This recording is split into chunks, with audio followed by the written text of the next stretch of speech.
From 48 hours to Trading Places and The Golden Child, this week HMP closes out 80s Eddie Murphy with the movie that would give us more Eddie than ever before. Welcome to Half-Ass Movie Podcast.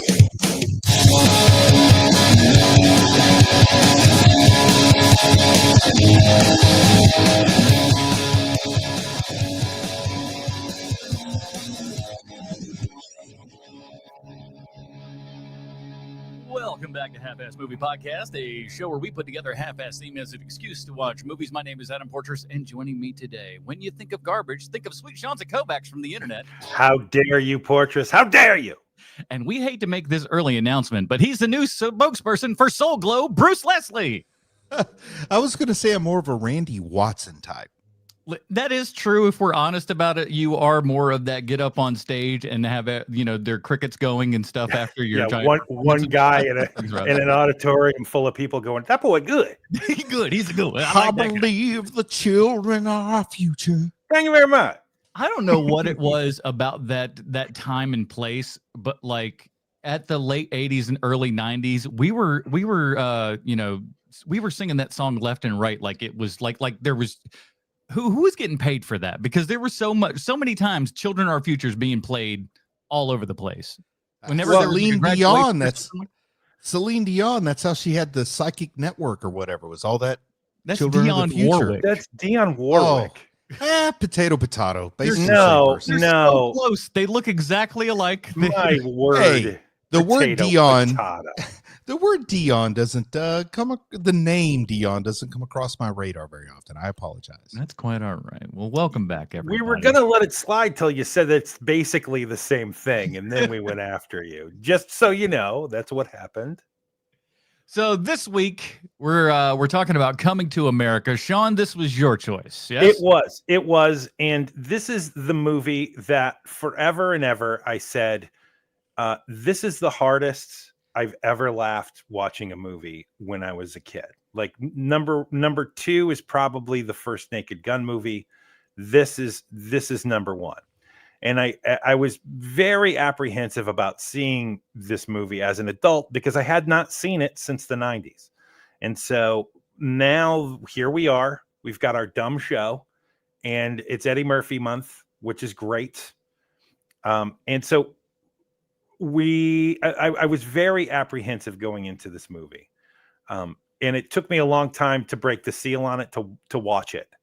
And so I did, and we're going to get into it.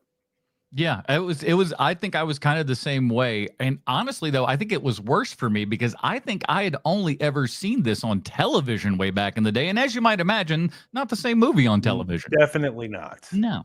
I do remember, though, like my brother and his friends, they were like way bigger fans of this than me. And again, thinking back now, it's like you should not have been watching this at the age they were watching it for sure, because they would constantly quote the royal penis is clean. And I'm just like, I just don't know that this is appropriate for 11-year-olds.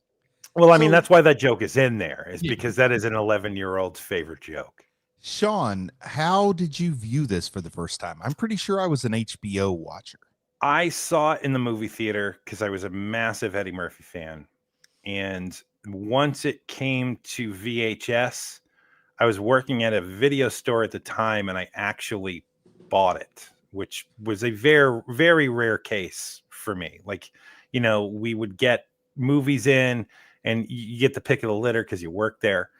And I never took anybody up on that. And then this movie showed up, and I was like, oh, yes, we're definitely going to be. I feel like I lived in a place where they wouldn't let an unaccompanied child into a rated R movie, and there's no way my parents were taking me. Even at the video store, it could be tricky renting a rated R movie. So I definitely went to my cousin's house. We stayed up late and watched this on HBO when we were supposed to be asleep. Mm-hmm. Should be a good one. We'll get into all of that. But before we do us a big old giant favor. Go over there to the YouTubes where we are actually broadcasting right now along with Twitch and Kick. We are streaming everywhere. And do us a big old giant favor, man. Follow us over there. Hit that like and subscribe and the bell button there so you know when we're live. And you can come by and swing by and check out the old HMP live show here and everything. I'm also doing other live shows and, of course, dropping videos and stuff on the HMP channel. And I got a little bit of news coming up. And if you're in the live stream, you heard about this. I got a product review coming up in not too awful long. So you're going to be seeing some more videos about that coming up very soon. Just teasing, just a little bit of a tease. Nice. And you can do all that by heading on over to our YouTube page, man. Links are in the show notes. Yeah, Bruce? Is it more Manscaped? No, this is an honest to God. This is a home theater product, ladies and gentlemen. Nice. So I've reached out and they've kind of reached back. And honestly, I thought they were going to drop everything. And it was just like, man, I hadn't heard back in like well over a month. I guess they just were like, man, we're not going to do anything. And sure, shoot. And they were like, hey, are you going to be free next week for your delivery? And I'm like, yeah. That's great, man. So we're going to be doing all that stuff. And but yeah, hang over there on the YouTube. We really enjoy it. And thanks for hanging out in the chat there and stuff as well, everybody. And of course, you can always throw in a super chat there, which is always the best. We call those Portress Bucks. I think Sean has named them. Is that right? That is correct. They're called Portress Bucks. Yeah. So go ahead and throw that in there. You hear your little sound and get your comment read here on the air. And of course, that'd be fun for us as well. Let's get into it, fellas. Hold on. Yes, we do have to give someone a nickname this week. Oh, I'm so sorry. Yes. So patreon.com/HMP is also where you can go. I got notes here. I should have just looked at them.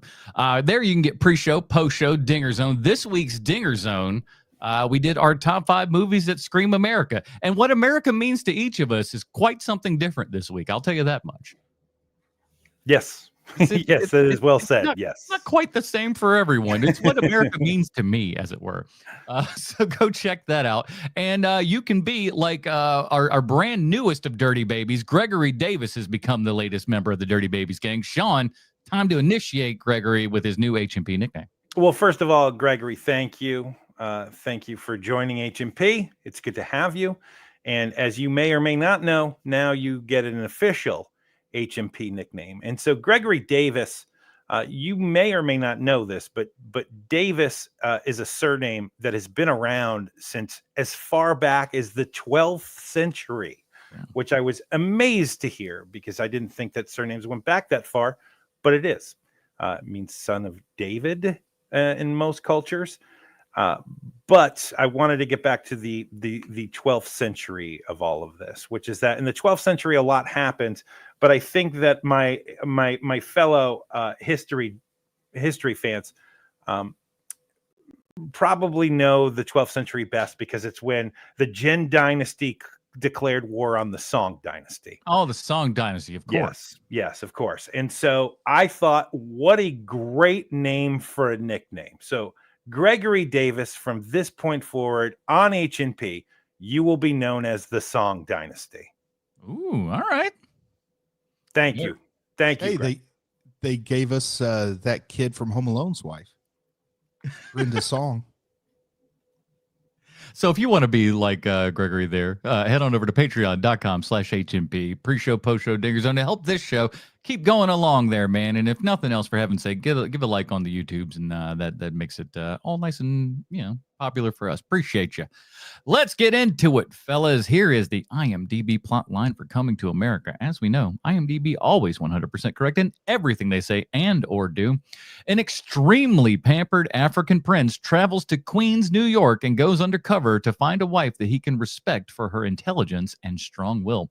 This is written by the team of David Sheffield and Barry W. Blausen. Sure. Those guys wrote Police Academy 2, Boomerang, The Nutty Professor 2, The Clumps, and The Honeymooners, new one with Cedric the Entertainer. And he wrote the most recent Coming to America 2.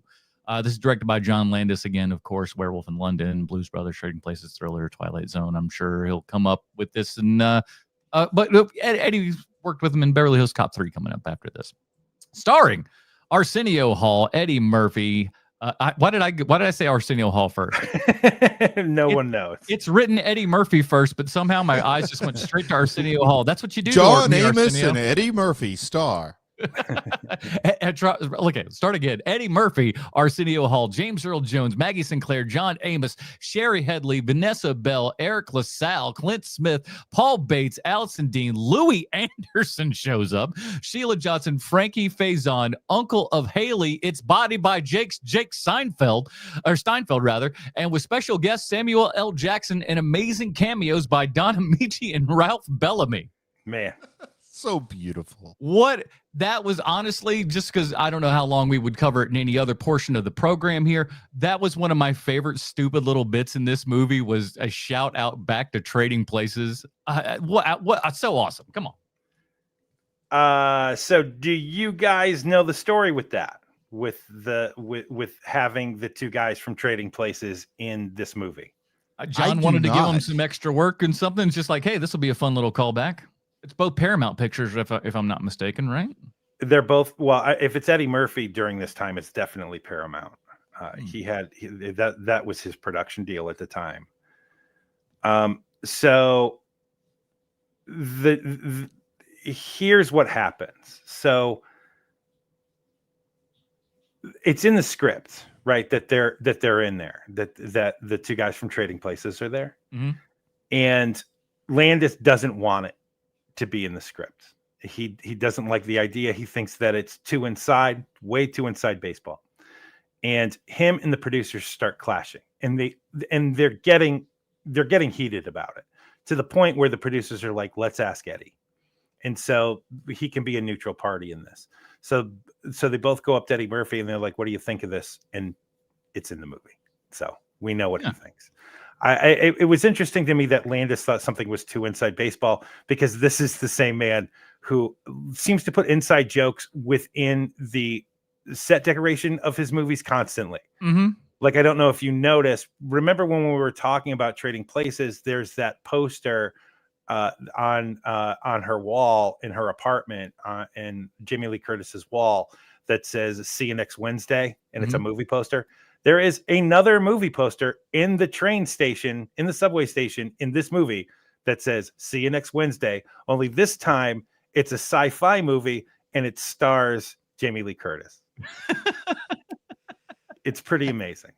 And I have seen the film once. I don't remember the details, but I read that Amici and Bellamy show up in Coming 2, with the number 2, not the word 2, America, the sequel to this, where they've rebuilt their fortune with the money he gave them in this movie. What are they, 1,000 years old? They're not. Neither man is alive. They haven't been alive for probably the past 25 years. I don't know. That's just what I read. That they went back, reinvested in some orange juice, and boom, there they are. Where did you read this? Does it rhyme with high MDB? No, it rhymes. Copy of Bullshit Quarterly. It rhymes with Neddit. I haven't seen the movie, because much like with other movies that I love, if it looks bad, there's no way I'm going to see it. I have never seen Coming to America. I've also never seen the sequel to Get Shorty, for the same reason. Yeah, and the more years you add in between, the better it gets, I'm sure. Right. It's very rare when you're like, wow, that was great. Yeah, they knocked it out of like Blade Runner 2049. That's about it. Everything else is like, well, that's kind of crap. So start us off here, Sean. Sorry, I got you mid-sip. Oh, it has their grandson. The grandson reestablishes Duke and Duke because they were dead.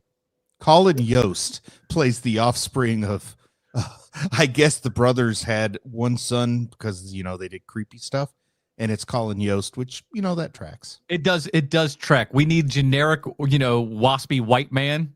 That's where you go, boy. So there's two things right off the bat when this movie starts that I noticed. One is that Eddie Murphy getting a story by credit on this one, which we had not seen yet, because he definitely didn't have that for Golden Child. So this is the first one. I wonder about that. Me as well. But I'm like, I think it's one of those like, hey, Arsenio and I improv'd enough to where that counts as something, and maybe you arbitrage that through WGA or something, maybe. I don't know. I think it goes back to Trading Places and that character he played on the train. I really do, because that is Prince Akeem? I think that there is a very real possibility that they had to sweeten the pot just to get him to say yes to this Oh script yeah. in the first place. And he is a very shrewd businessman. He always has been. And so it makes me think that there is a very real possibility that he was like, "Hey, I have a neat idea for a story." And since it sort of kind of went along with a script that it was already available, he gets a story by credit. And these were his writing boys. They would just, Right. that like, they ended up being his guys forever on stuff. So it was just kind of like, hey, it's They it's the Family Guy meme where they were where Ben Affleck and Matt Damon are writing Good Will Hunting, and Ben Affleck's on the couch just going, hey, write my name on that, will you? uh, well, the thing you need to know is that they didn't even cast Eddie till Mel Gibson turned down the role. That would be fantastic if Mel Gibson was the original role for this one as well. So the second thing I realize right off the bat with this movie is, first, this story by Eddie Murphy. Second, I have always been told when you're writing a screenplay, I mean, this is like a college 101, screenwriting 101. You never write a screenplay where your main character, literally the first scene in your first frame, is your main character getting up in the morning. And this movie was like, no, that's exactly what we're going to do. That's how we're going to start this movie. And it kind of baffled me, where I was like, are they doing that on purpose? Like, is it because these two screenwriters are very good screenwriters? And so I'm like, what made you start with this thing that we've all been told never start your screenplay with your main character getting? Well, I think the reason that it's there is ultimately just to show you just how opulent things are, how different this man's world is different from the world that we live in. We all know how we wake up every day. This man is woken up by, soft music being played by a quartet, or no, a sextet at least. I mean, there's several of those in there. And then just lightly, every little tiny thing that was led into the beginning of his day to show how wildly over pampered he is and everything. So at least in that respect, it does work. It wasn't a tight shot of a hand hitting a digital alarm clock, so they got that going for him. That's true. The next thing I noticed is, oh my, Eddie Murphy has been working out from Trading Places, or from Golden Child to this movie. Eddie Murphy has definitely been working out.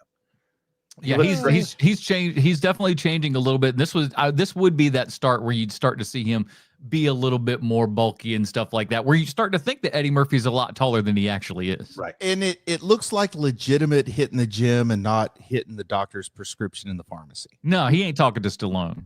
If you're to believe the back matter for anything when it comes to Eddie Murphy doesn't do drugs. Eddie Murphy doesn't drink very often. Like, he's just not that guy.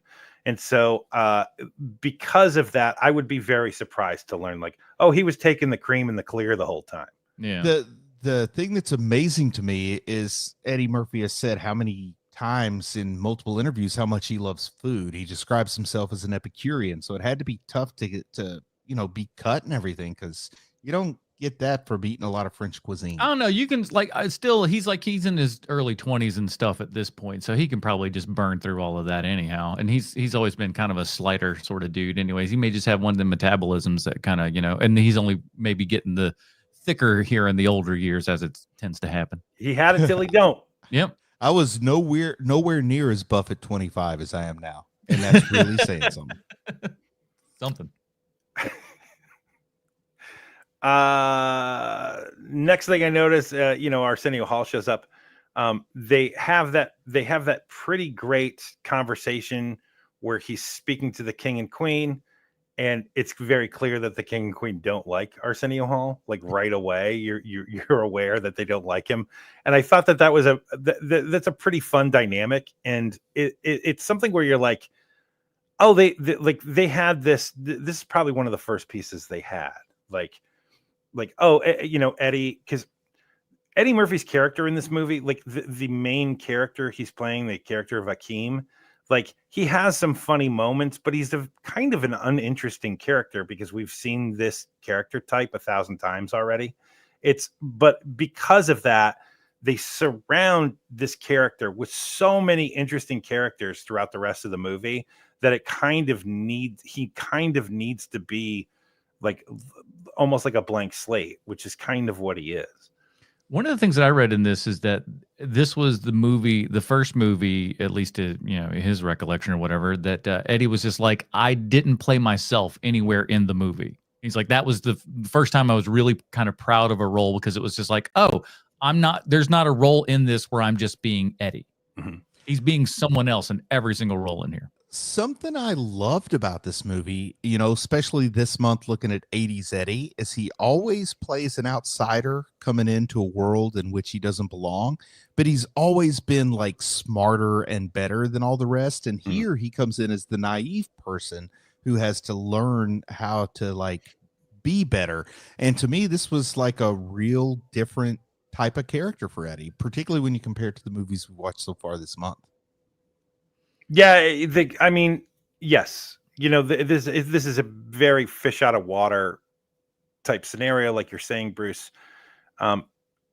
When's Crocodile Dundee? 85? That was the comp I was going to say, is like when you compare this to Crocodile Dundee, he could just come in and use his African knowledge to show everybody how much Australian. Better. Well, I'm saying that he's not Australian. Eddie's not Australian. So that would be the analog. 86. Australian knowledge. Instead of Outback, it's Sub-Saharan knowledge. Right. And he could bring that in and show everybody the errors of their ways, but instead he comes in and he learns. Yeah. And it's a real counter programming kind of story to Crocodile Dundee. And it doesn't help that Paul Hogan doesn't have like the talent Eddie Murphy probably has in his well manicured toes. What? But by the way, back in the video story, Indiana, it was called Indiana Dundee was the mockbuster I liked. I think he's great in this movie. He seems so very assured of himself in every one of his roles in this. And there is such a sweetness with the way he plays Akeem and like it's amazing because Eddie Murphy was a ladies' man like nobody's business, right? Right. But he plays this kind of innocent man to a degree really, really well. It's just, I don't know, there's something about it. And like he has still this very kind of wholesome face and everything. So when he's, on the swings and stuff and smiling with her and everything, it feels very, sincere and stuff. He's doing like I think I've always kind of said during our 80s Eddie Murphy here and everything, Eddie's doing a lot more acting than I think he gets credit for. And I love everything about the art design of the palace. I love it all. I love almost all the wardrobe. I love that like polo uniform that he's wearing, even though I get the feeling he's never played polo before. What? But I got to say, when it comes to like the crown that James Earl Jones is wearing, that is so more like stage quality prop. That's very theatrical, but not very cinematic, because you can tell they just went to their local craft shop and glued a bunch of fake gems to a cardboard crown that was wrapped in like they gold put foil. Like Jolly Ranchers on there and hot glued them on. I was like, that's good. Throw it out there. Oh, cool. And like James Earl Jones is part of the Burger King Kids Club. And then that great big golden necklace that's pretty iconic from this that Eddie wears. That is so much like cardboard wrapped in gold foil. Like it has no detail. They're just random shapes with nothing on them. That's why no one tries to steal from them. They're like, that's fake. and I mean, you're like sitting in the balcony of a stage production that looks great, but when you're watching it on camera, they needed like some inscriptions in those things. They needed some more detail. It really feels very somewhere between theatrical and Pee-wee's Playhouse, and some of the props. They're somewhere between props and wardrobe. I don't know what to call them, but I love the rest of the wardrobe other than like the gold. Speaking of props, so in this movie, you see Eddie Murphy's face on a bunch of stuff. Like there's those shirts with Eddie's face on it as the prince. There's the coin that has his face on it. Yep. And the paper bunny. There's paper money as well. So how many of those things do you think Eddie Murphy is still in ownership of? Do you think he owns any of those things? I think one of each. I would hope so. And like, yeah. There's a weird thing about, and like, I don't know the man from nothing, but like, I maybe part of me thinks there'd be a little bit of sentimentality with Eddie Murphy, maybe just carrying small, like I could see him having a room of like crap that he had from movies and stuff like that. I don't know. I could be wrong. I don't know. I honestly don't know. So I'm wondering if it's something where he's like, hey, can I get some of that money? Yeah, I mean, why wouldn't you want some of that? Especially like the dollar bill and stuff that's got your face on it. Like that's badass. So that's my question: is if you're going to the trouble to print that fake paper currency with his face on it, do you print one or do you print like a whole box of them? Oh, well, you never do one of anything because something can go wrong with one of something, especially when you're a big budget movie like this. So they probably. Because usually when it comes to fake money, it comes in like denominations where you're like, let me get 100 of the hundreds. Let me get, that's how you usually purchase. So I'm picturing him with a stockpile of these bills with his face on them that at least once he's taken to a gentleman's club and stuffed in a garter belt, because that's one way to get attention. I think just having the face of Eddie Murphy himself will do that for him. Yes, that's no. He goes in the Saul makeup. We'll get to the makeup. I don't think the man has had much issue with women ever since he was 17 years old. Yeah, this guy's been doing okay in whatever department he would like to. Like, that's another thing when you really start to think back about Eddie Murphy and stuff, and just be like, you can't even imagine what this life was like. You can't. I just don't think it's possible for a normal person to kind of comprehend the life that this man's led. No way. Him and David Beckham are the only two people I know in the Spice Girl Club. So you go with. What is your first laugh of the movie? Do you guys know? Because I can tell you very. I know exactly what my first laugh of this movie was, and I'll just go ahead and tell you so that you guys can think of it. Because my first actual honest to God laugh out loud moment is the moment where his assistant starts singing "She's Your Queen" to me in falsetto. That is mine too, because I'm a real sucker for a big guy with a high pitched voice. I call it the Taika Waititi effect. It feels very like New Zealand to me because I think of that character from Thor with the Rocky guy. I can't remember his name now, but yes, he's my favorite supporting character just because of that scene right there. So that guy's name is Paul Bates. And Paul Bates was a contestant on Win Ben Stein's Money. How about that? And he introduces himself as an actor on the show.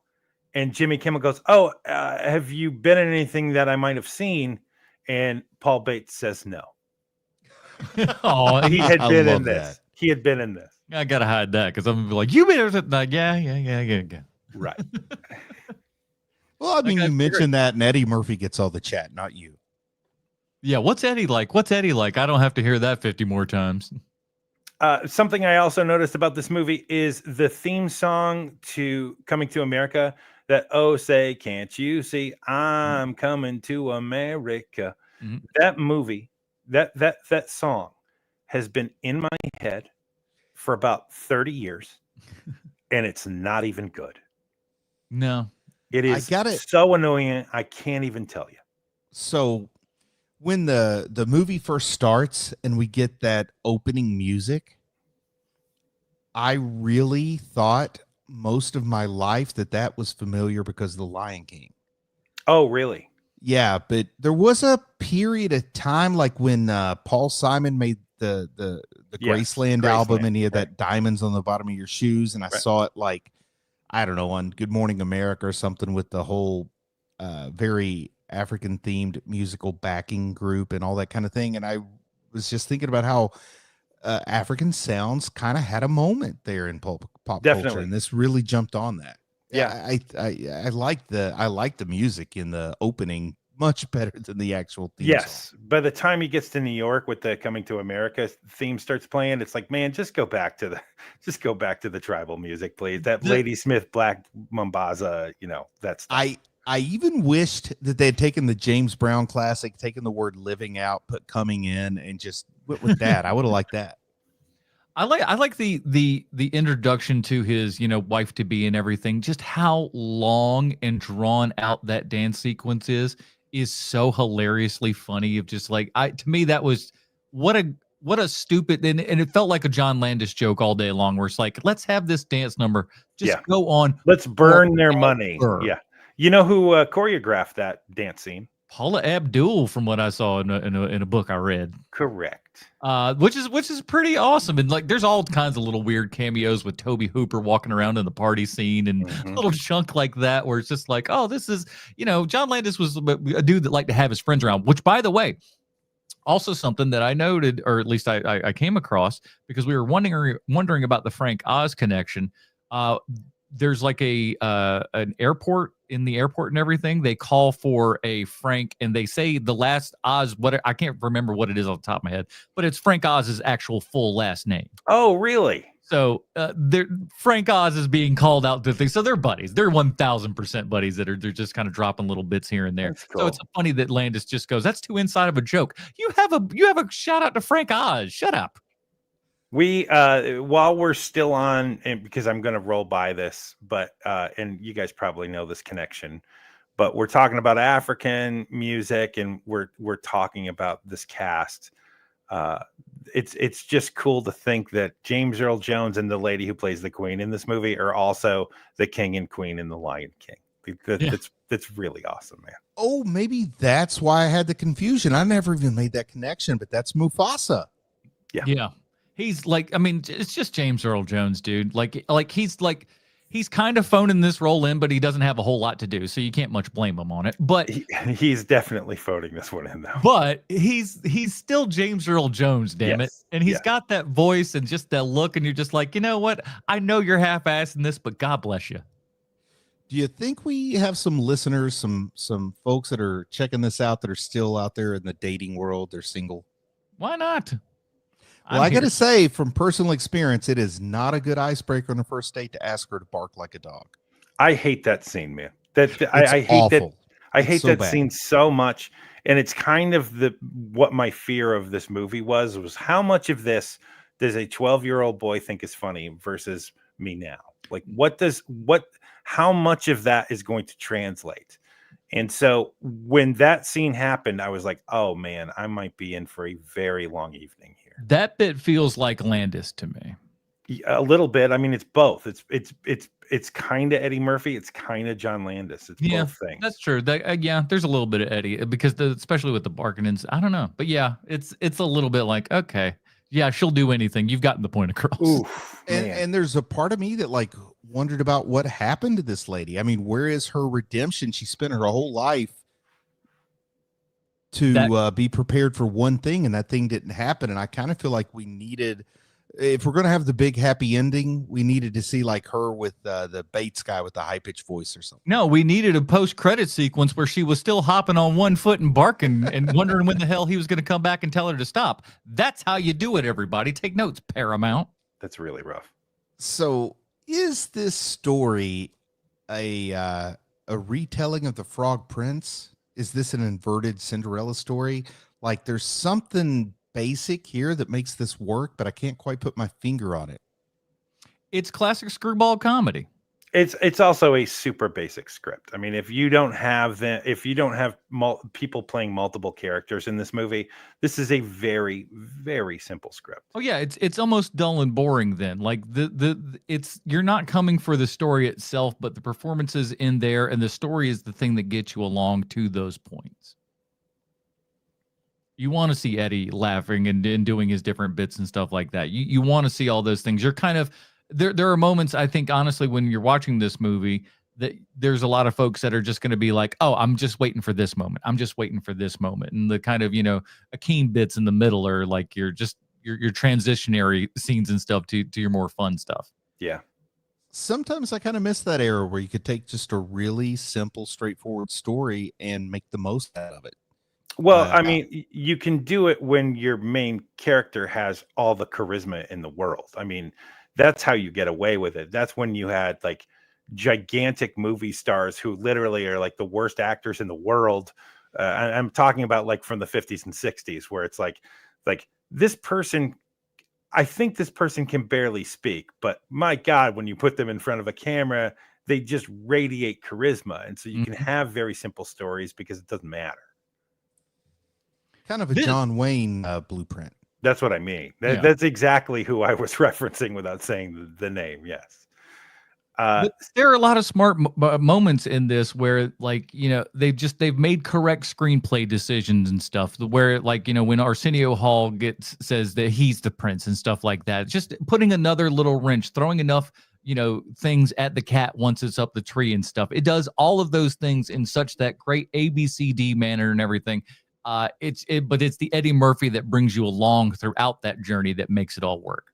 so one of the things, like if we're going to start breaking into it, then like maybe it's because I'm a comedy snob at this point or whatever, but when the script is really like kind of like tearing any sort of goodwill it has, when we get to Eddie Murphy is now in America, and he gets to his like what's about to be his apartment for the first time, and they pull like the camera just basically pulls into the barber shop. Mhm. And the way that they introduce that is one of the clunkiest, like worst ways you could possibly do it, where they're just like, hey, I think literally Eddie Murphy's character, I think Akeem literally is saying something like, hey, what's happening over there? And the camera goes into the barbershop. You almost hear the Fraggle Rock theme while they're doing it. It's so bad. It's so And then you just clunky. in there, and it's bad. It's so bad that I was like, man, I can't believe I can't believe how clunky this script is. I mean, it gets better, right? It gets a lot better over time. Has there ever been any open acknowledgement that these scenes were somewhat of an inspiration for the barbershop movies? I like those barbershop movies. I like these scenes. I feel sort of a similar chemistry at times. I think that anyone who says that they're not influenced by those scenes who wrote Barbershop are absolutely lying. It's so good. Eddie's just ad-libbing and everything within those, his chemistry with everybody, and the fact that he's, still interacting with himself as he would then, go on to do many, many times over in other movies and stuff like that. It's really, really awesome. So let's talk for half a second about the makeup in here. So Rick Baker did the makeup for this movie. Academy Award nominated, but lost for some stupid reason, because I think they actually said the reason they think it lost was because a lot of people didn't realize that, like, the Jewish guy was Eddie Murphy and stuff like they didn't realize, and so they gave it to, oh shucks, I forgot what it is. In the end credits. Yeah. Well, yeah, people are, come on. They only just made a rule this year for the Academy that says you have to watch all the movies that you vote on. They just made that rule now. So and how do they enforce it? I mean, come on. I don't know how they force anything over there. They just kind of catch can. But Rick Baker had like 8 weeks to put this makeup together. Damn. No time at all. Landis was just like, oh yeah, by the way, we don't have any money. He's like, which he always said. Yes. So no one ever had any money. Eddie comes in and he has a 25-person posse with him. And Rick is like, I can't do this. There's way too many people around. Eddie's holding court, as you might imagine. He's moving around. He's like, I can't put makeup on this guy. And he had to like sit him down and like, listen. Well, actually, he told John at first. He goes, John, you got to tell him that he can't bring all these people around here. John's like, I'm not telling him that. Right. He's like, you got to tell him. He's like, all right, I'll tell him. So he put him aside and said, listen, you just got to, this is too much. It was like, nobody can be in here. We just need to set up everything. I need you to sit still and not move, just because otherwise we're going to be here for, 2-3 times as long. And he's like, all right. But can I have somebody in there with me? I was like, you can have one person in there that you can talk to for every now and then. But if he's too much, I tell him he's got to leave, and then he'll leave. And he's like, Eddie was fine after that one. But, he just would not just sit still or do anything, because Eddie was, at the height of his, powers here and everything at this point. And that's another thing, is that, he worked with Landis previously on Trading Places and stuff, worked with him here again. And Landis said, this was not the same guy that I was working with previously. Now, Eddie also said, hold up. No, go ahead and say the Eddie part, and then I'll follow up. Right. So Eddie basically is just like, and rightfully so, he's not brand new anymore. This isn't his first, run out on the train here and everything. He's Eddie Murphy now, and so he says, like, I don't want to be treated like a kid anymore, but yet at the same time, John Landis is kind of still trying to treat him a bit like a kid and stuff. But so it was kind of, Eddie had too big of a head. John Landis was still treating him like he was, the little new kid and everything like that. So they hard clashed on the sucker. So this is a quote from John Landis. On Coming to America, we clashed quite a bit. He's talking about Eddie Murphy here. We clashed quite a bit because he was such a pig. He was so rude to people. We had a great working relationship, but our personal relationship changed because he just felt that he was a superstar and that everyone had to kiss his ass. He was a jerk, but great. In fact, one of the greatest performances he's ever given. So I think we have to keep in mind who is being quoted here. I mean, John Landis is one of those directors who, like, when I walk on set, no one has a bigger swinger than me. Like, I am the biggest swinger here. And so when Eddie Murphy shows up on set, and Eddie Murphy is not like a fresh-faced kid who, gee, mister, we're going to make a movie. Like, there's that part of this too. But I do love that Landis even has to say, like, look, he's amazing in the movie. Like, amazing.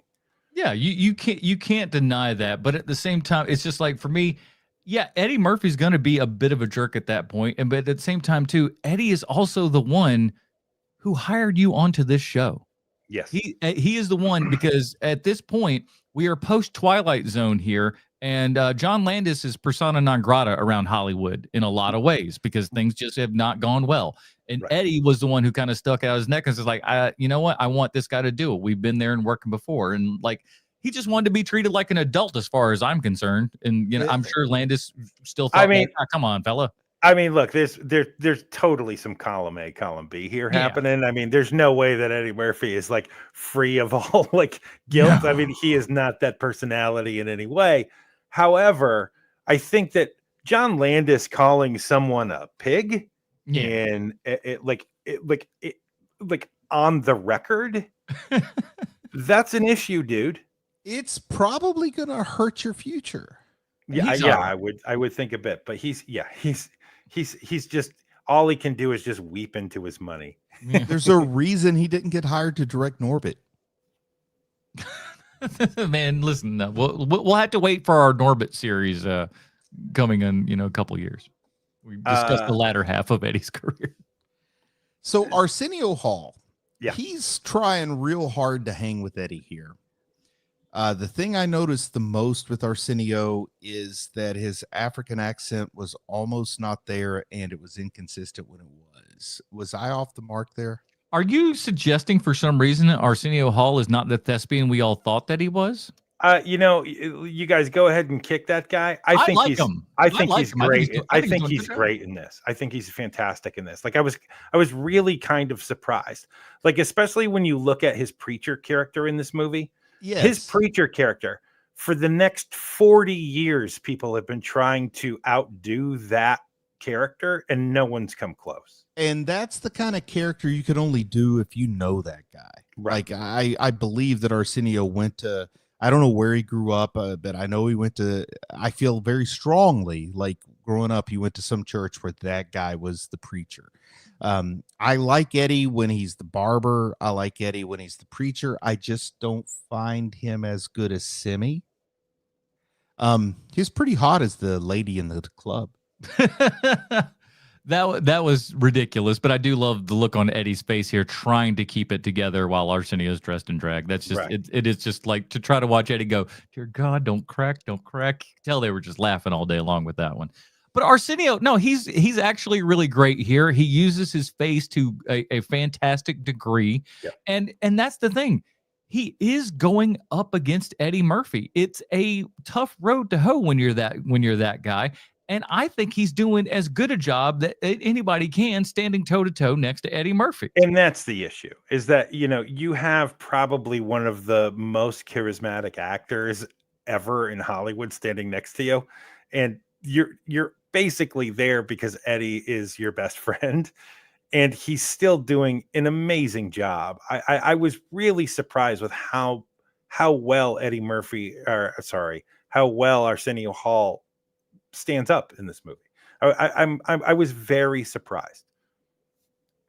Yeah, top-notch performance by him. And again, all the different characters and stuff like that. I know that we all think about Eddie and stuff like that when it comes to the multiple characters, but we don't think about Arsenio and all the other guys doing, multiple characters.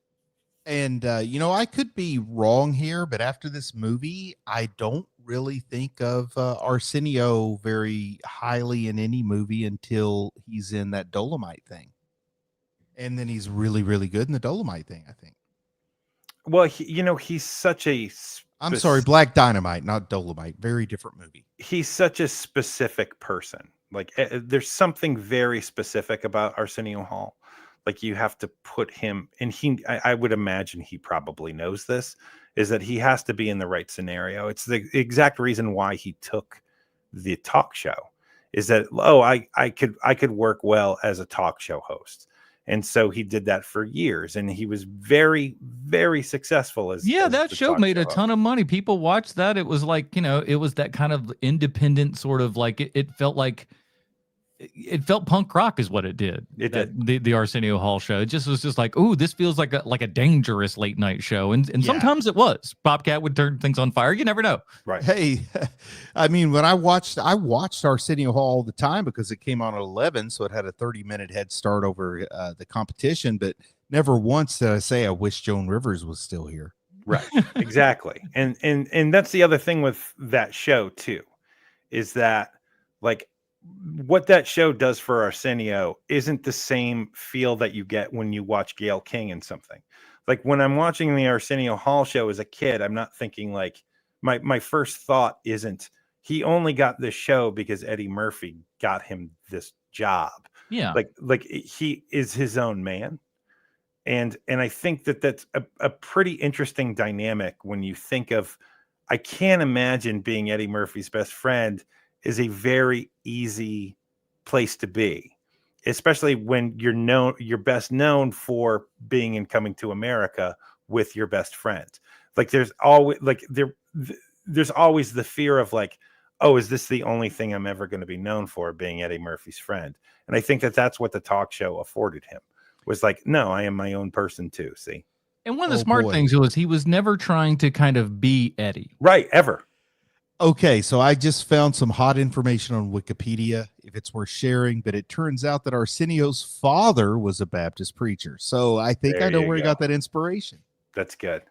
And he did other stuff. He won The Apprentice, for crying out loud. Oh, did he? Yeah. He beat Adam Carolla. Yeah, they were on the same year together. One of the things we haven't spoken to yet is the runner of every time that Eddie Murphy's Akeem character is being very loud indeed in Queens on the street. Those scenes I still laugh at, where hello my neighbors, and they're telling him to screw off and stuff. Oh yeah, those scenes, because it happens 3 different times in the movie, very well paced out, so you're not like, okay, we get it.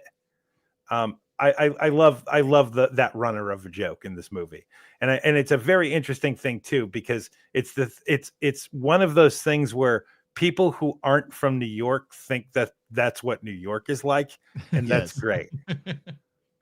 There's just some lady, and there's always like a clothesline and stuff like that. Right. Somebody right out the window with their fist shaking.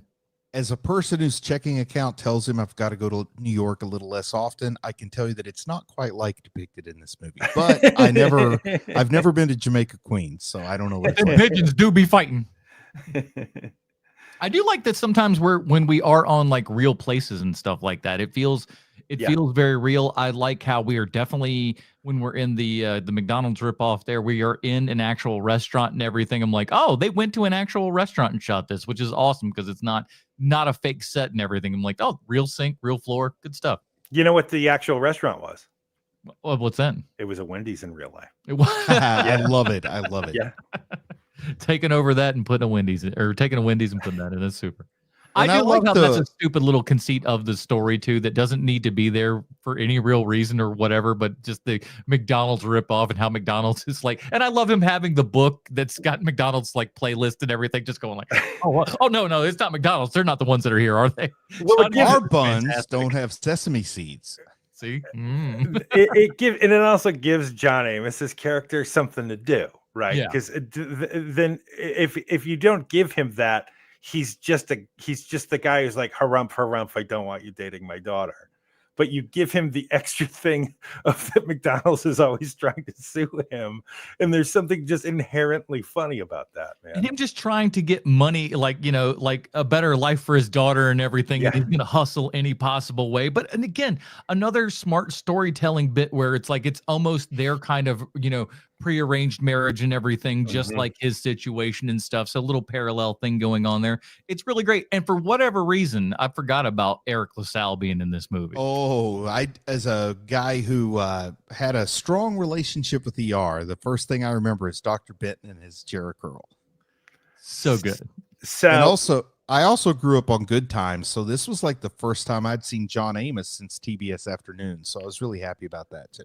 So Eric LaSalle, there's an oral history. It's a great article. It's an oral history in Rolling Stone of making Soul Glow, like how like that whole process happened, and it's just fantastic. And they actually interview Eric LaSalle. This is his quote in Rolling Stone. It was my first big break. John Landis was there with the casting person. John Landis hired me on the spot. At that time in the 80s, you had so many people that had to sign off on you. I never auditioned for someone who had the power to just hire you. I did my audition. He gave me a note. We did it again. And he was like, that's great. I'll see you on set. I was like, excuse me? Yeah, I'm hiring you. That's it was so wonderful. It was so surreal and had a numbing effect. He had to keep telling me that I got the part. But it was one of the most empowering moments of my career. I've never forgotten that feeling. How awesome is that quote, man? That is pretty amazing. I love it, man. Like, yeah, you're the guy. No. But really though? Right. He's so great. He's just so good looking and everything. And just that hair is fantastic. And his performance is just so awesome because he's such a little jerk and everything. But oh man. One of the things that I had forgotten about this movie was him and that performance and stuff like that, and just looking exactly like what's his face there.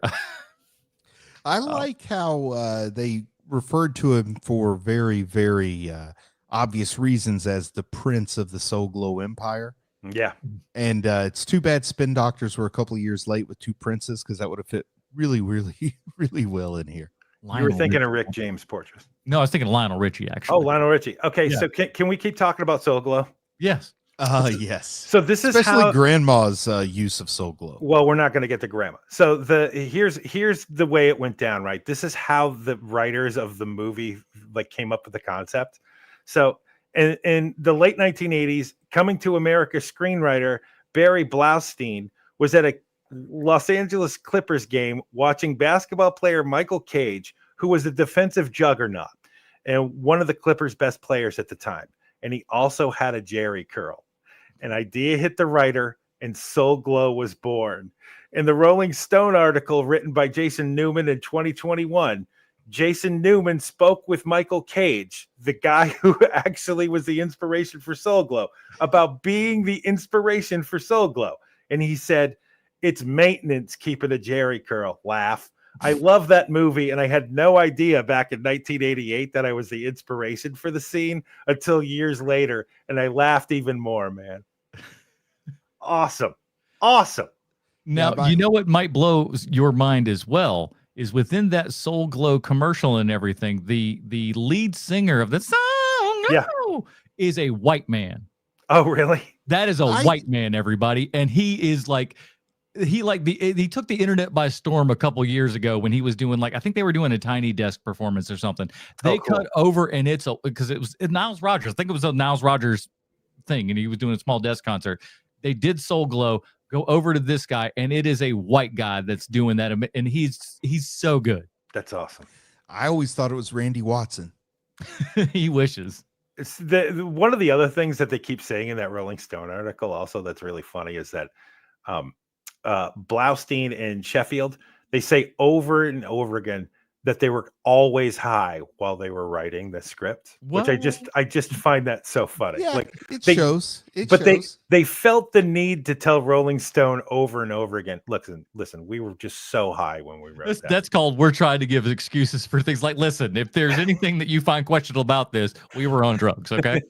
The scene that screams I was high when I wrote this is when mom, dad, and grandma get up from the futon and there's like the 3 So Glow oily patches where their heads were resting. I love it. I love all of those looks of those 3 where they just go, here are our parents, and it's everybody's got the Jerry curl. It's so awesome. When I was a kid, I found that scene really funny, but as an adult, I'm like, oh, they got to throw that couch away. Yeah, that couch is toast. I would say that's offensive if anybody but Eddie Murphy is the lead actor. Like a Wayans brothers do that, and it's scary movie territory, but it works here. You know, when they're in that club and they're doing the montage of all the women, like talking to Eddie Murphy's character. Yeah. I love that scene. I think it's really well written. I think it's really well done. But the part that drives me crazy about it is when they're walking through the dance club part, they have all of these extras in the dance club, and it's all African-American people except this one white guy. And they found the one white extra who literally has no rhythm.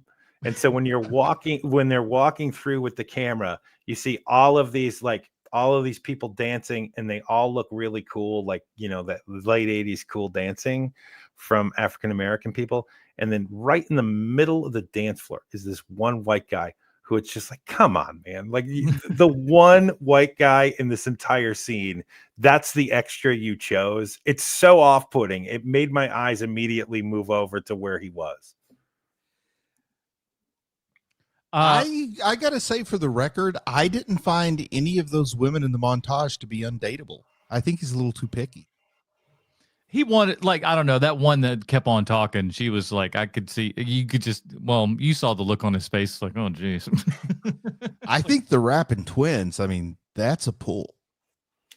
There were 2 sets of twins. That's the weird thing. It's just like, this guy's, you know, this one night, and you're pulling 2 sets of twins within, okay. Well, I mean, you know how that goes, man. When you want a montage of just how strange people are, they always pull twins for some reason. Like, well, yeah, every movie does that. Bunch. Right. Especially the identical ones. Can we talk about the fact that Randy Watson and Sexual Chocolate is still the greatest band name ever? There's never been a better band name than that. At one point, I thought about suggesting for the Dinger Zone, we do like top 5 fictional bands. And it's like, we would all have Sexual Chocolate at number 1. There's no fun in that. There's no tension. Randy Watson and Sexual Chocolate is literally the best band name ever. Like, it beats the Wonders. It beats Captain Geach and the Shrimp Boat Shooters. Like, it beats all of those names. It literally. The River Bottom Nightmare Band is pretty good. It is, but that's number 2. My number 2 is Hey, That's My Bike from Reality Bites. It's funny thing about the Randy makeup and everything. That was another kind of late one. And they got, you know, obviously they've got a mold of Eddie's face and everything. And that's where they kind of put all the prosthetics and stuff while they're making them and whatnot. Sure. And he was like, listen, I got this character. I don't know what we're doing with it. Give me something to work with here. It's like, Eddie, what can you give me, like, the voice? What does the voice sound like? Maybe I can work from that. And Eddie's like, oh, I don't know. I don't know what that's going to be. He's like, just make something and I'll make the voice when I see it. And Rick Bear's like, okay. So he just put it together as best that he could to you know, approximate something. And it's like, there you go. And then it was just kind of all Eddie from that point on. But he was just like, I don't know, just like, that's the worst ever when somebody just goes like, I don't know what I'm going to do with it. You just do something and I'll do it. Thank God it's Eddie Murphy on the other end, though. But look, man, there's plenty of comedians who are like that, where they're like, look, it's whatever I'm wearing is going to influence the character. And yeah. That's I could totally see that that's the kind of person Eddie Murphy is. But also, it's like, give me an idea of what the character is, period. I watched this movie a ton when I was a kid, but I hadn't seen it in a long time. So when I rewatched it, like, in my memory, I remembered a way more Rick James style Randy Watson, but this is kind of a one of a kind. I don't think he's really doing an impression of anybody else. Agreed. It's like his own guy. Like he's just created his own person. It's great, and because he goes on, and the fact that no one is reacting, and he's still just kind of barreling through it and stuff like that, with just that great confidence and everything. It's so good. Which tells you how good the editors in this movie are, because there is no way that, I mean, the crowd they hate Randy Watson, but it must have been so hard to get crowd extras not to smile with Eddie Murphy doing that. Like Yeah. Eddie Murphy as Randy Watson is so inherently funny. And in 1988, especially when you've never seen anything like this before, but you know what he's going for, like there's no way that, like, I can't imagine, like the AD department, the editor, like just having to work around all of these people. I would have trouble sitting in the crowd and not smiling with Eddie Murphy doing this character. I feel like they had to run that behind the head shot and everything, and just like he was kind of miming stuff out a lot of times or whatever, because it's like, it would be tough. It'd be tough to kind of keep a straight one on for that entire bit right there. And there's a lot of stuff where we're just seeing him, so they clearly just shot a lot of him, and then there's a lot of good reaction shots within the crowd itself and stuff, and we're going back to a couple of characters and seeing their reactions enough to these things, so it lends itself enough so you can edit and make it acceptable for everything. But yeah, they definitely, for that behind the head shot and everything, they were just like, listen, y'all really got to shut up this time. Yeah. And this kind of feels to me like a 12-hour shoot. So after about hour 6, you're over it, So I think a lot of people maybe got it out of their system on the first few takes, and it's just going and going. I get the idea that Landis took a very Stanley Kubrick approach to this film. So maybe, but it's still Eddie Murphy, Bruce. Like there's people who are literally in the crowd. This is their favorite actor. This is the funniest person on earth. I don't care if you're there for 4 hours or 6 hours. There's still going to be people in that crowd who are smiling and like trying not to giggle at Eddie Murphy at that time. And he's trying to make them laugh. Yes. Oh, like deep down, he's trying to make these people laugh. Right. Also, there's a very famous extra in this movie. I mean, I'm kind of thinking back to, we got to see a very, very young Giancarlo Esposito in Trading Places, but when they first go into the barbershop, there's a kid getting his hair cut. Yeah. Adam's on it. Oh, yeah. Yeah. A little Cuba Gooding Jr. in there. Do you guys know the deleted scene with Cuba Gooding Jr.? I read about it. Tell him. Is it the one where he says, "Show me the money"? So, Cuba's character, who I don't even think he has a line in the movie, right? No, he's just smiling in the movie. And in a deleted scene at the end, they finish cutting his hair, and the barber character says, "Yo me like $10." And Cuba Gooding Jr.'s character goes, "Oh, I don't have any money." And so the barber takes a razor and just puts a line in his head, and he goes, "Okay, we're even now." I really did think that looked a little bit like a wig. It probably was. It's got to be a wig. Yeah. I was going to say, I hope he, of course, if Eddie's really method, maybe he would have done that to Cuba's real hair. I do like him cutting off the little ponytail there and be like, all right, that'll be $8. That's so good, man. It's like, no, you look so perfect. good. And he walks And in, I think the funny, he's like, oh, you look natural, man. I love the natural look on you. It's good. I think the funniest part of that is that $8 used to be a lot of money for a haircut. Hey, I go to a local lady who like, this is an old timey barbershop. This is the one I went to when I was a little kid, right? Oh wow, you still go to the same place? I do now. Like forever I didn't, but now I've kind of cut your own hair for a while, Adam. Oh yeah, for about 20 years I cut my own hair. But like I went back and like, it's old school barbershop. It's two ladies that run it. They only cut men's hair. They will not cut a woman's hair. So just pick off with that. Wow. Only dudes.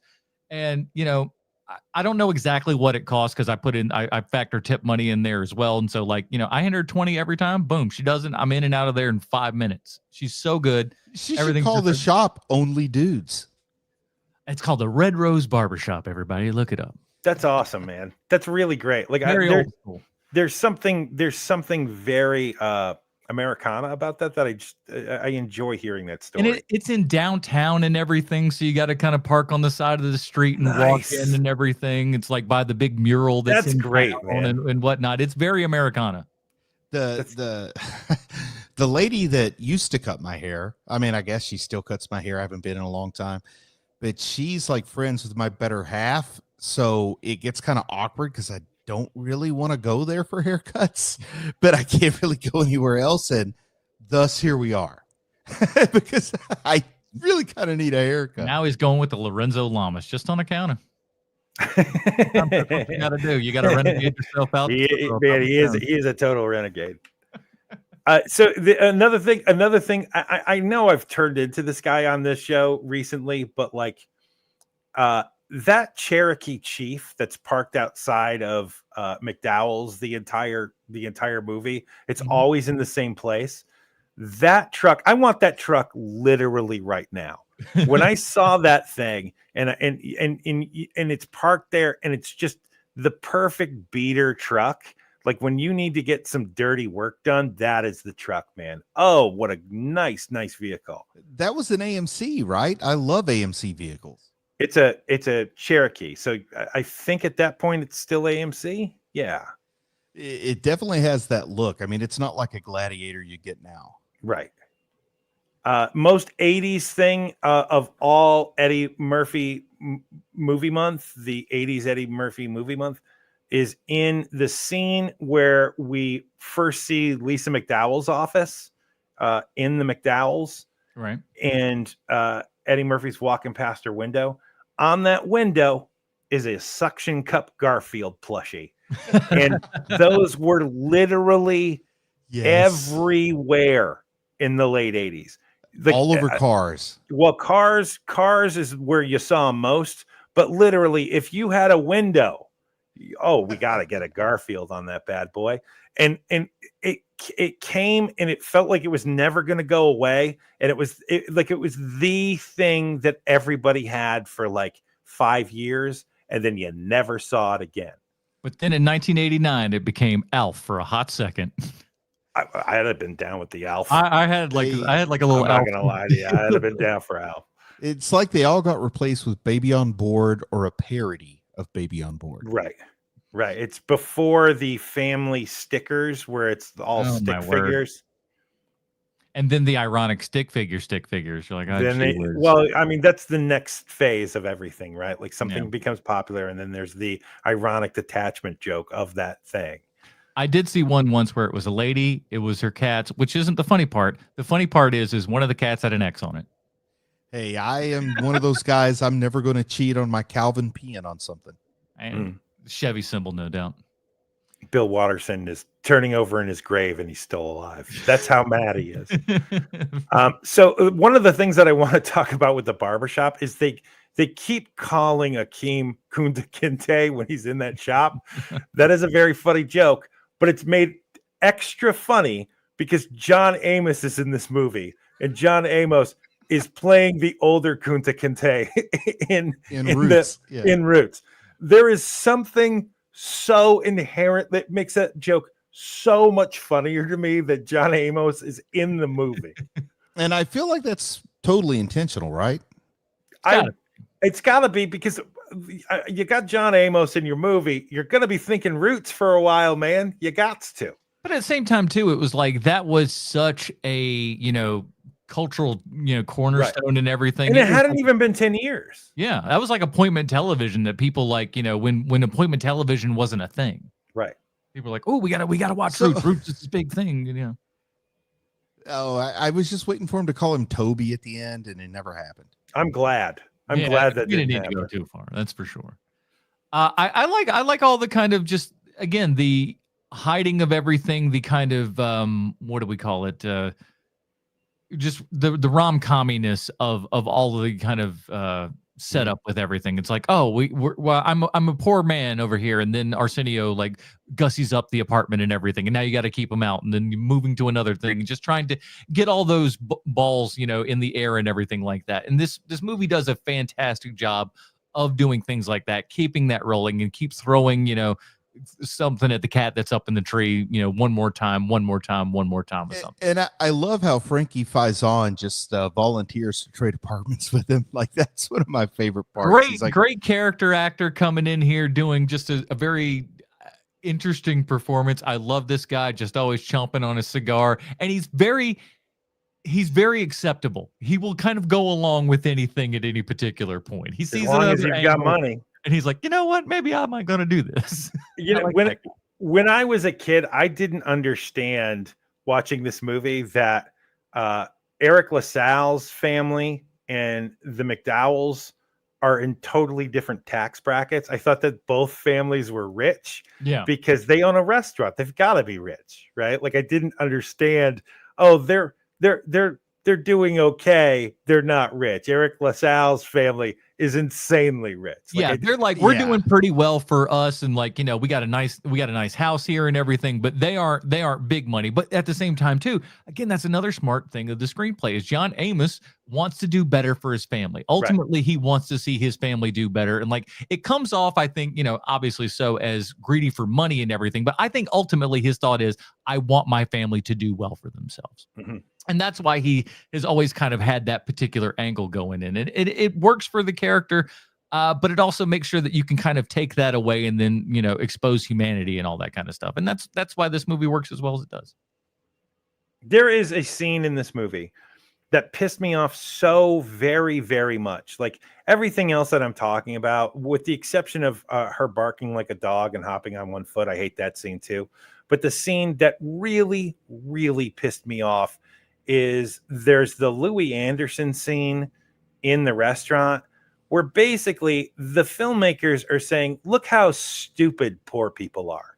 It made me so mad because Louis Anderson says, in a year or two, I'll be assistant manager. And that's when the big bucks start rolling in, where it's like, look how dumb these stupid poor people. It made me so mad.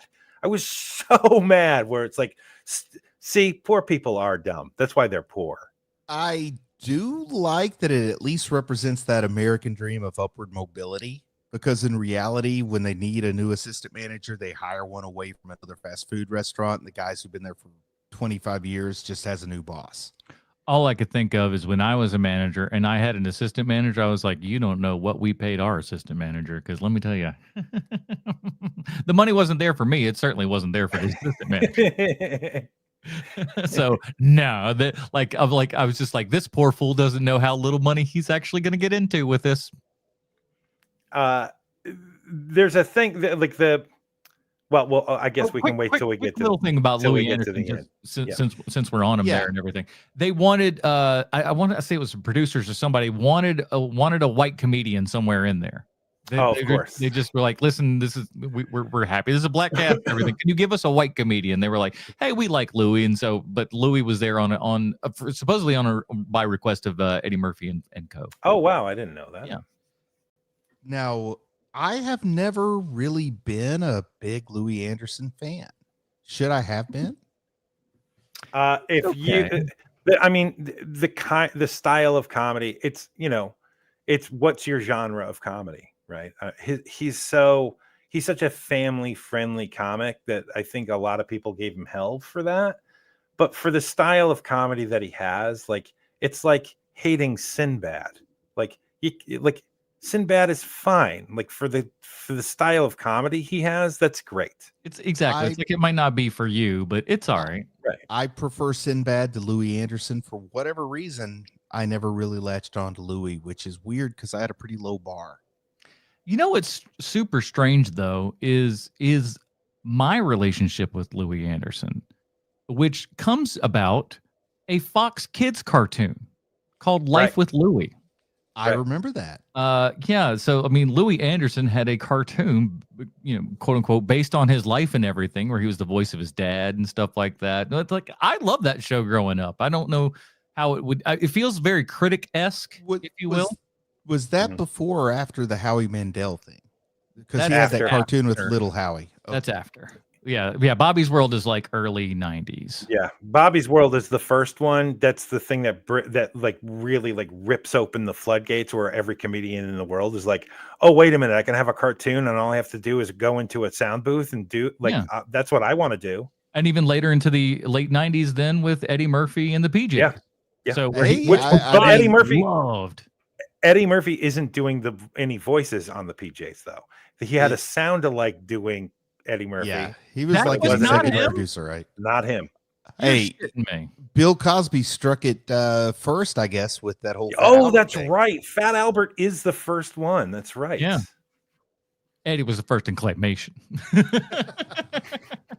Maybe the last. I don't know if anybody else ever did a PJs thing after him. Not quite like not to that degree and everything, but I like what a great like the style of that show was so good. Everything was great and dirty. Thurgood was a fantastic character who's always just mad and like the things that happened to him. So good. Yeah. She conned me, Shaka Khan. Shaka Khan. My favorite bit from that was when somebody it was like a lady from Haiti or Jamaica or somewhere calls him up because the toilet's clogged. He pulls it up. There's a goat head wrapped in paper towels, and he says, "How many times I got to tell you not to flush paper towels?"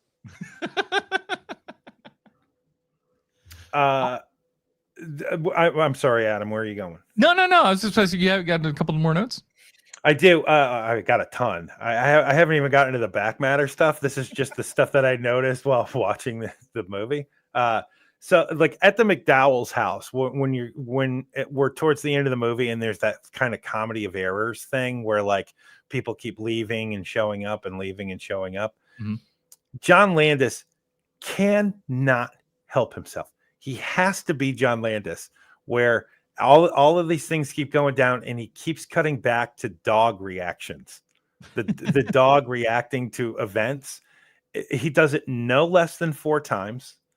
And I was like, "Oh, John Landis, you just got to keep being John Landis all the time, you poor bastard." Well, at least it led to him sicking the dog on Yes. air. So I'll give him credit that. So at least it was Chekhov's doggy, as it were.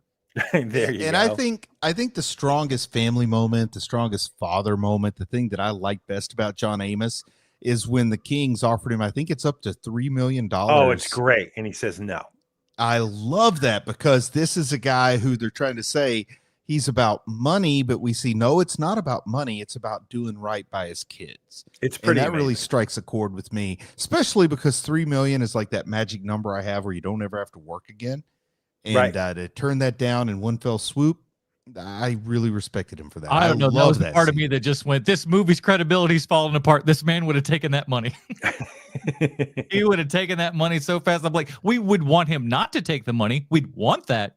I don't know that that's what that character would have really given us. I think And I'm gonna say it right here for everybody out there to know. If anyone wants to pay me $3 million not to marry my kids, I'll take it. Yeah, I've always said that. I'm the easiest sellout you could possibly find. It's like you'd be amazed at how little I could be bought for. Very, very little. Patreon.com/HMP. That's what I'm trying to say. Have you guys seen? Were you looking on IMDb for any information on this movie? I caught a little here I and there. didn't at all. I didn't do a big Yeah. search, but I scraped a little. Did you happen to come by Sherry Headley's photo on IMDb of like her headshot?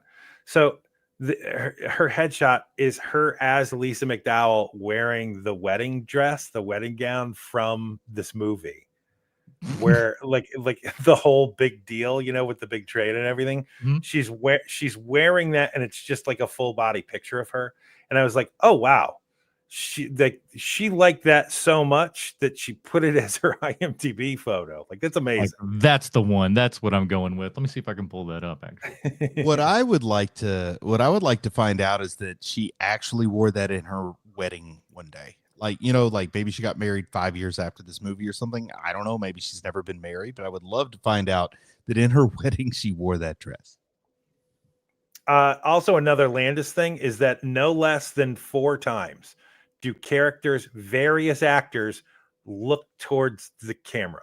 I love it. I love some of these things. The Eddie one is fantastic. There's another one where they look. I forget exactly who all the ones were. It's but Arsenio Hall. Yep. Eddie Murphy. Lisa McDowell does, and the dog. Those are the 4 that I named. Yeah, exactly. Even the The dog, dog does gets a a little, pass. seriously. But no, he looks, if I'm not mistaken, doesn't he kind of have like a tiny little head turn that goes Yes. towards the camera? Yes. So, like, It's like he's going, yes, really? it's edited to look like he's literally looking into the camera like, can you believe this shit? Yeah, the cameraman had to shake stop it, bacon or but- something to get that reaction. You guys want to hear the back matter notes that I have on this? Yes. Yeah. So the Kingdom of Zamuda in the screenplay was originally named Zmuda after writer Bob Zmuda. Mhm. And rightfully, John Landis was like, no. There was a pilot for a TV series based on this movie that they shot. Guess who's playing Akeem? Take a guess. Oh, it's got to be Chris Rock, right? No. No. I'm trying Get to. another Eddie type. Is it Malcolm Jamal Warner? I don't even know. I was kind of surprised because it's kind of good casting. It's Tommy Davidson. Yeah, okay. I can see Not that. bad. Cuba Gooding Jr.'s character, first movie, his character name, Boy Getting Haircut. Yeah.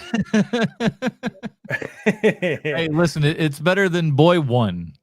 So I don't know about you guys. I always wondered if Eddie and Charlie Murphy had a good relationship because I couldn't remember ever seeing Charlie Murphy in a movie. Like later on, I think he's in something, but like during Eddie's heyday, I never remembered seeing Charlie Murphy in a movie. And so in 2016, Eddie Murphy does an interview and they ask him like, what's your relationship with Charlie? And Eddie's like, I love Charlie. Like Charlie is literally the first impression I was ever able to do, which I thought was interesting that somebody who is so great at impressions, his first one is Charlie Murphy. That's pretty great. America would be doing Charlie Murphy impersonations about 25 years later, you know. Oddly enough. And I think through most of like this era, like what I would call peak Eddie Murphy, he was still part of Richard Pryor's entourage, so he's probably just too busy. Maybe. Well, I do know for this one, according to Rick Baker's book, he was a stand-in for Eddie in some of those scenes. Oh, that would make sense. So that seemed right to me. I was like, oh, okay, yep. Can you guys guess what Siskel and Ebert thought of this movie? I'm going to say Siskel hate, Ebert love. Bruce. I was gonna say 2 thumbs down because it's a simple story and it's silly comedy. It seems like they don't like the things that hold up sometimes. Well, boys, I hope you brought your wood screws because you're about to have your doors blown clean off. Well, Split decision. Siskel loved it. Thought Eddie Murphy and Arsenio Hall were great in it. Ebert thought the script was too old-fashioned and literally says the line on the TV show. I'm quoting here. He says, "It's 1988. Let's see a script that says something new." Hey, they can't all be returned to Valley of the Dolls. Thumbs up, thumbs down. So wow. Siskel thumbs up, Ebert thumbs down. Eddie Murphy did an interview for something called the Spokesman Review a few years ago. And he said that he and Arsenio Hall have been friends for 40 years, seeing each other 2 or 3 times a week, each week.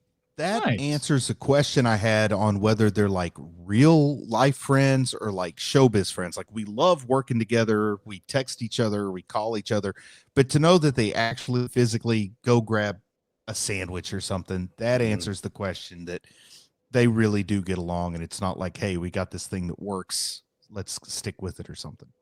Yeah, it's pretty good to hear that it's not like a Pryor and Wilder relationship. It's like they're actually friends.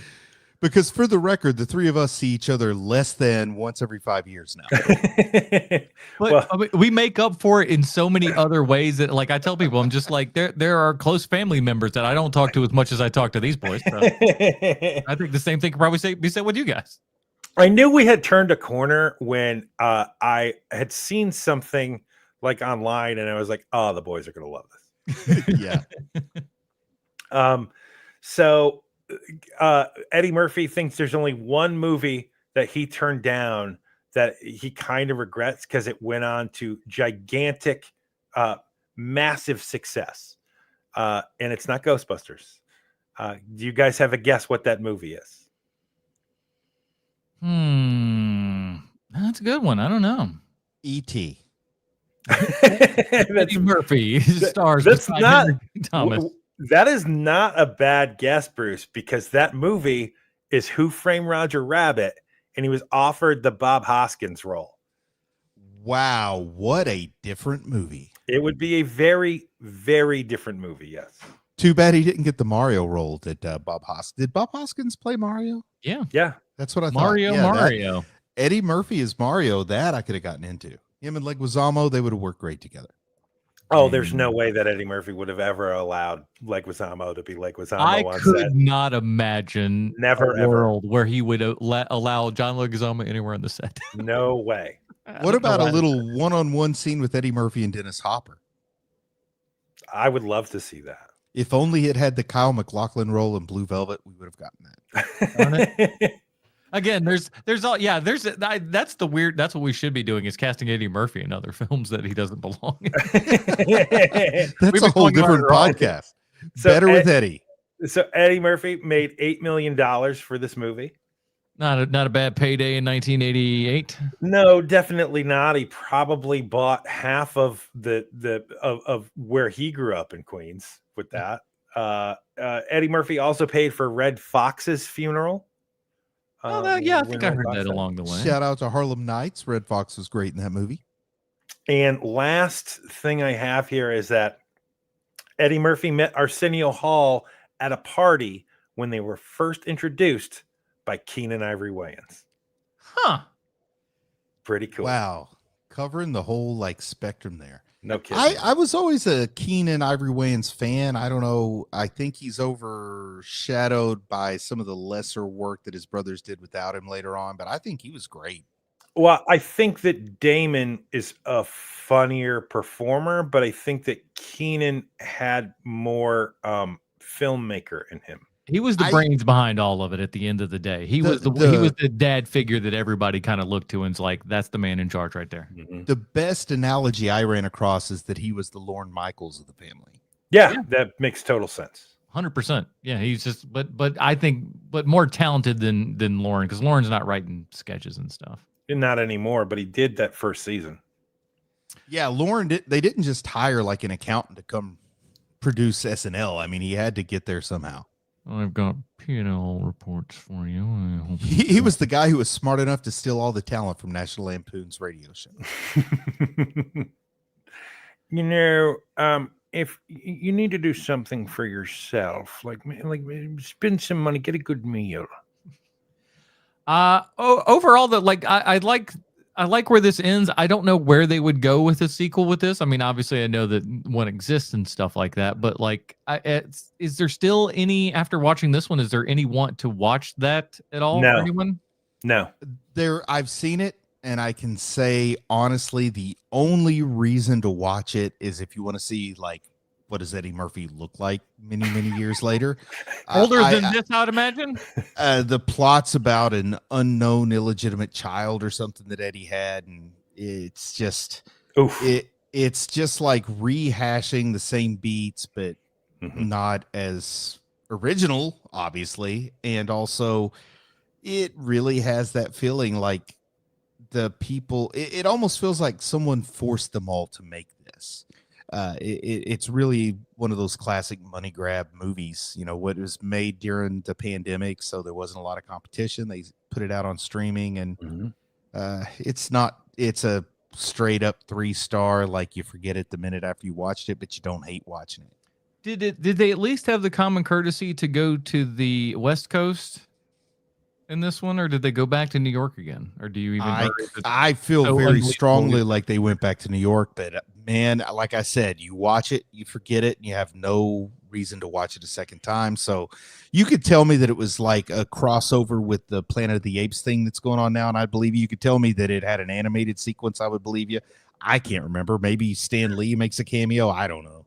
Hello there, true believers. I'm cutting hair this week. Sit down, sir. Now listen, I don't cut a lot of black people hair, but I'm willing to try anything. Well, when you really think about it, the modern Eddie Murphy is Stan Lee in all those Marvel movies. Yeah, he's kind of showing up and doing his little cameos within his own movie, which is hilarious to do cameos in the movie that you're starring in. It definitely pales in comparison to the movie that I had watched that made me interested in watching Coming to America, was the whole Rudy Ray Moore biopic that he did. Right. And I was like, you know what? He's doing good work now, and streaming might be his new. No, it's not. Maybe not. Might as well make Haunted Mansion 3 or whatever. Hey, listen, you give the kids what they want, right? I don't think kids wanted Haunted Mansion. Sure. My kids didn't like it. They gotta love it. Why not? All right. So if we had to recast this movie, though, who do you got? This is gonna be a tough one. Now, I think I took this route because I remember if we can't find somebody that we would legitimately put in this role that we think would be good, we have to go the opposite direction. So in this role, I have also Saturday Night Live alum Joe Piscopo.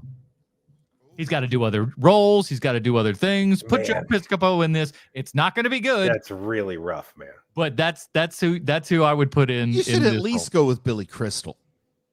Billy Crystal would be a fun one. Yeah, Billy Crystal will be better than Piscopo here. Piscopo, I'm not a fan of. I'm going for a bad choice. That's the thing. If I'm not going for the good Billy, one, I'm Billy going for Crystal, purposely Billy Crystal lived in Huntington for 3 months, so I like him better.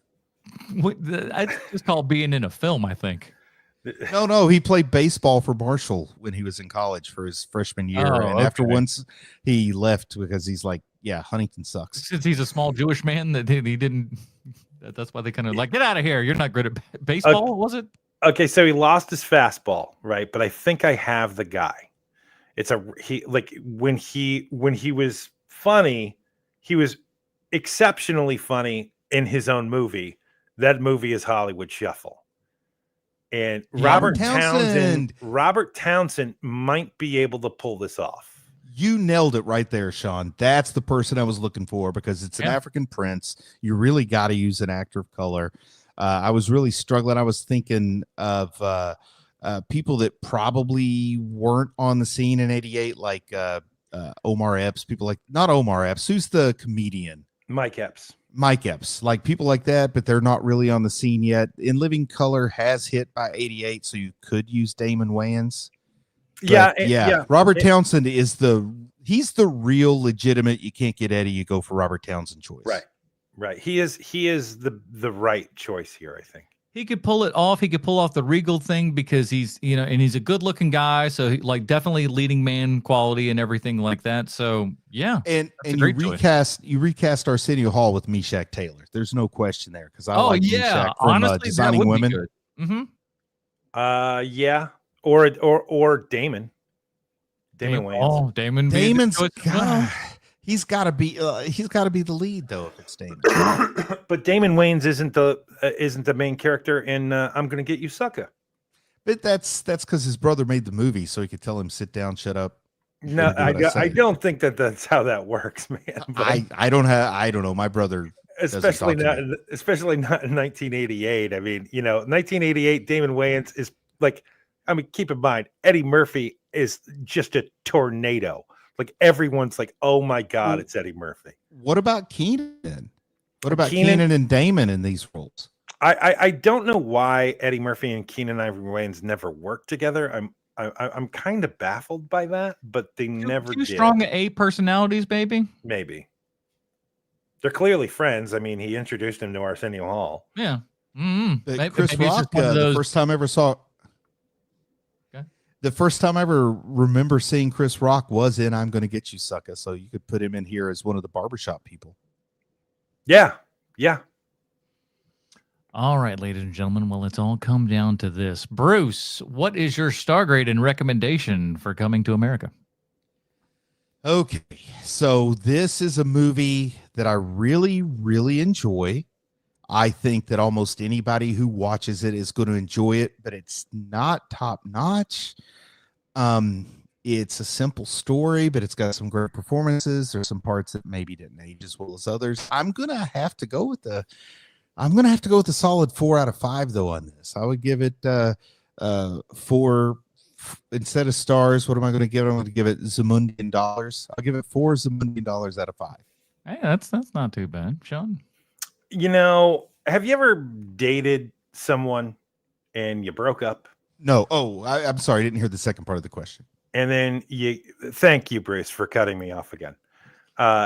You're dating, like I literally am in the middle of a joke and you just killed it. Thanks, man.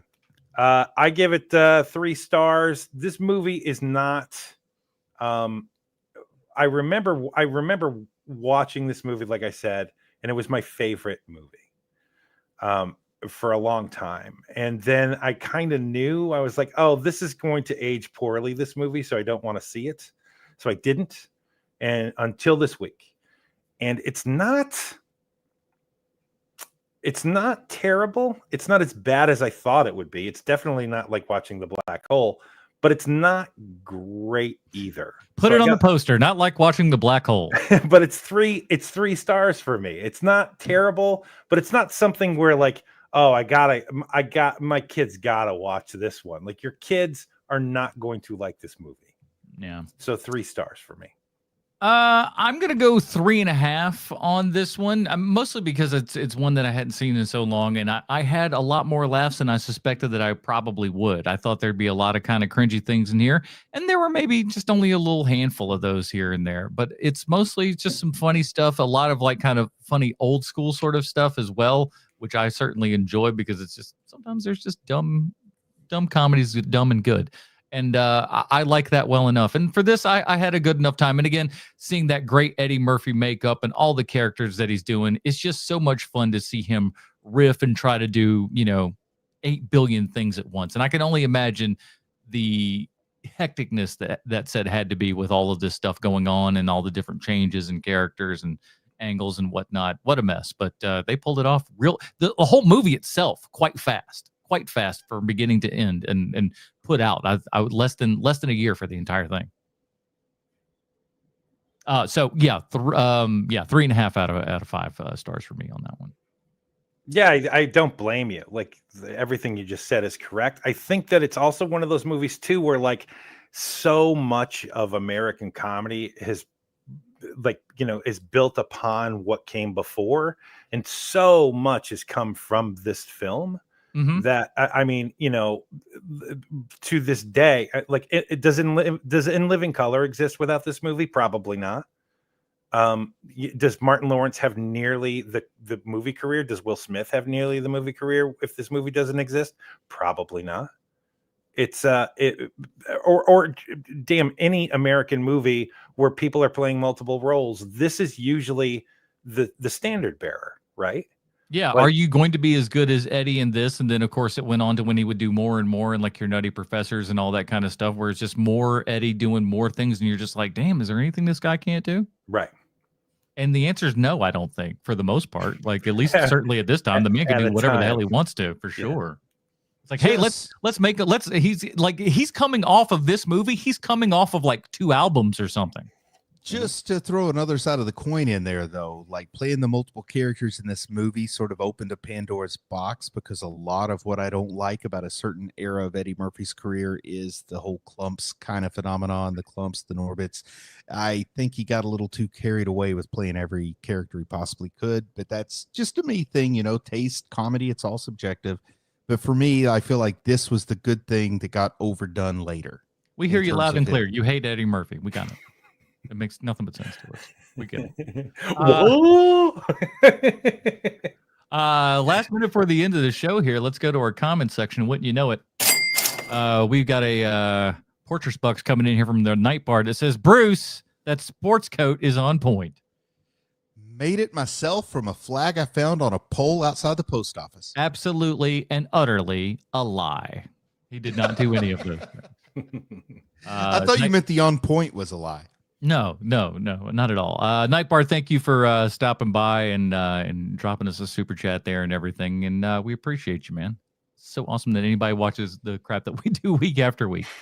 Sir Derrick, he deserves a full name. Sir Derrick the Night Bard, right? Sir Derrick the Night Bard. I'm sorry. Well, well, I mean, it's listed there. You know how it is. Whatever, everybody. But next month, everybody, we got a new one on our hands here. And next month is a journey.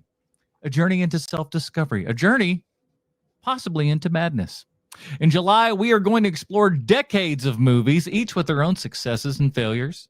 There's a new one on the horizon, so we figured that we'd start at the beginning. So next week, we are kicking off our Fantastic Foursome, 4 Fantastic Four films, and we're going to start with the first one, the most infamous one, never released to the public. Roger Corman produced Fantastic Four from 1994. Who's excited? It'd be like Dragon Con a few years ago, and that when we kind of talked about that once before. Yeah, so Bruce, I, and Matt Smith did an HMP live at Dragon Con years and years ago, forever at this point, for Fantastic Four. Sean wasn't there, but we're gonna bring it in and see how the original Fantastic Four came out. Then we're gonna go see the new one. Then we're gonna cover 2 other Fantastic Fours from 2 other eras and stuff like that, and see who reigns supreme and why the hell we can't seem to get this thing right. I need to take a mea culpa. I said July 11th. Fantastic Four is July 25th. So we'll be capping the icing on the cake with the new release. Even better, even better. So there you go. Me screwing up times and dates and stuff like that. That's because I'm not. No, that was me. I was the one who screwed it up. So no, but I agreed with it though. So that's on me for not double checking. That's way better programming wise. No, it's totally better. I thought it was at the end of the month, but then Bruce is like, "Oh, it's the second one." I'm like, "Okay, we can go straight chronological now. That'll work well." Oh, so we can die slowly as the month goes on. So hopefully you will join us for our descent into madness as we cover all the Fantastic Four films. And if you'd like to, of course, help us out over at patreon.com/HMP, pre-show, post-show, Dinger Zone, all that kind of good stuff. Bruce, where can we find more of your work on the internet? I want to put in a plug for a Facebook page called Naughty Hookers, but it's spelled KNOTTY. So Naughty Hookers Stitch Society. My wife is starting a crochet business, and that's funny. Go give her a like on Facebook because she's got like 270 likes, but you get to a certain point and then you can do more stuff. I don't know. You don't have to like crochet. All you got to like are hookers. So go Naughty Hookers Stitch Society on Facebook. Give it a like. I would appreciate it, and then you can get like a cool crocheted bucket hat or something from her. Heck yeah. Sean, we're going to be scooting soon? I don't think anybody saw that that's where Bruce was headed with the plug. Thankfully, I did because I'm friends with his wife on Facebook, so I knew where he was going. Thank Christ, because I would have had that same look on my face that you did. Yes, the answer is yes. I'm about to shoot a whole bunch of me touring places on a scooter. Trolling around.